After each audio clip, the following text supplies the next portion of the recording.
Welcome to yet another video, guys. Merry Christmas Eve to everyone who celebrates Christmas tomorrow.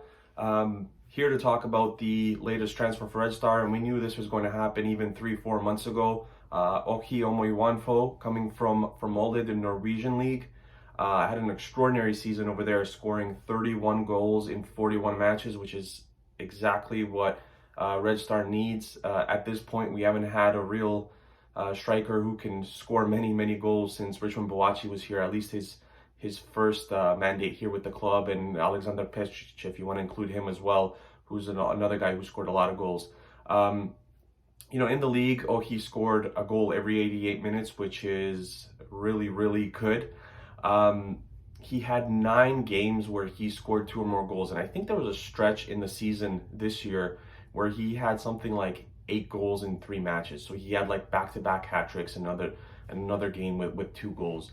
Just extraordinary numbers for him, and that's just something that I think once you're a goal scorer, I don't want to say whichever league you go to that's going to kind of follow you, but it's a very good testament to show your skill and your ability to score goals.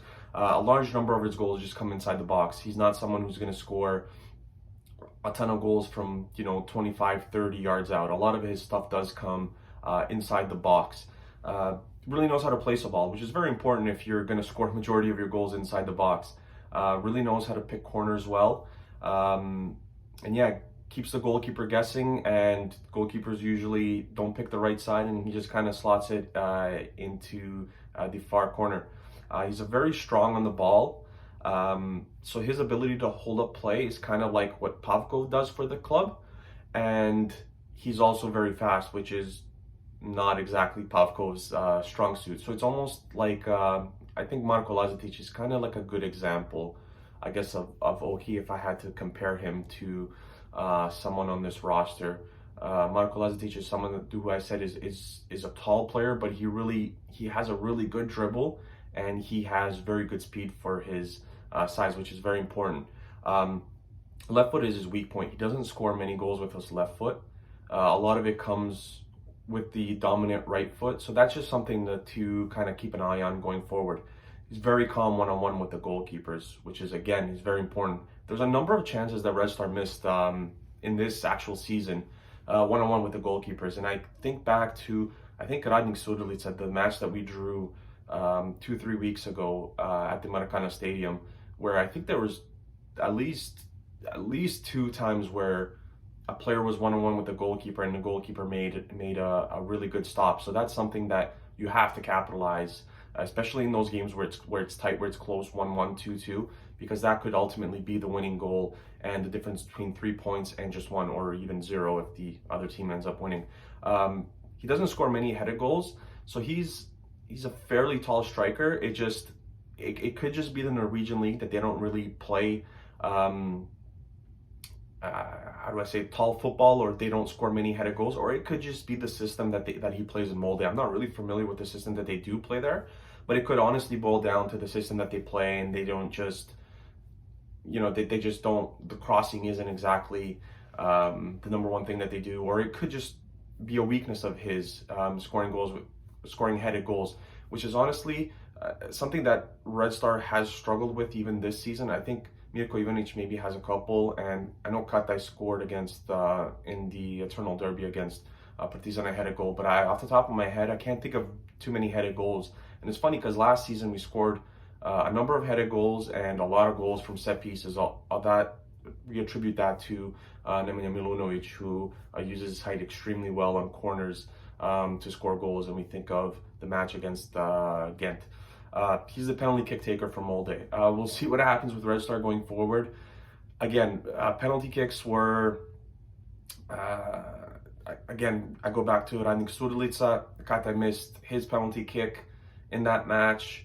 A lot of people didn't think too much of it just because Red Star had so much pressure the entire match, and we thought we were going to get two or three by the end, and we ended up drawing 1-1, and it kind of boiled down to that miss there. I believe he missed the entire net, so it's going to be interesting to see if he becomes the penalty kick taker for this team. I don't think so.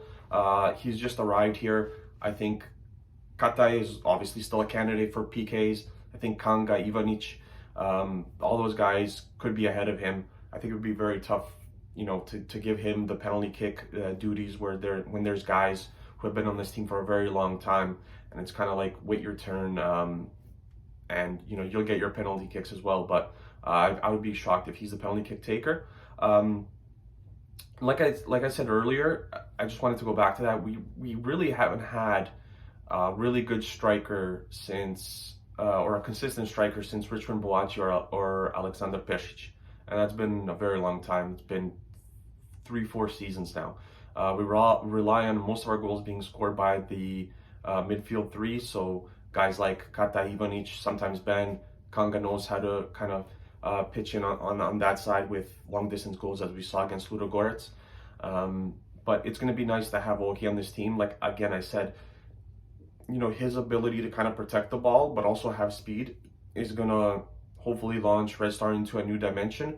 We're second in the league right now. We're kind of fighting Partizan there for the number 1 spot. We're through to the next round of Europa League qualifying, or Europa League group stage. We got through. We finished first, so we avoided the playoff. Thank God. And the next step is going as far as we can in the Europa League, and I think Ohi can help us with that. The one thing that you have to like is that he's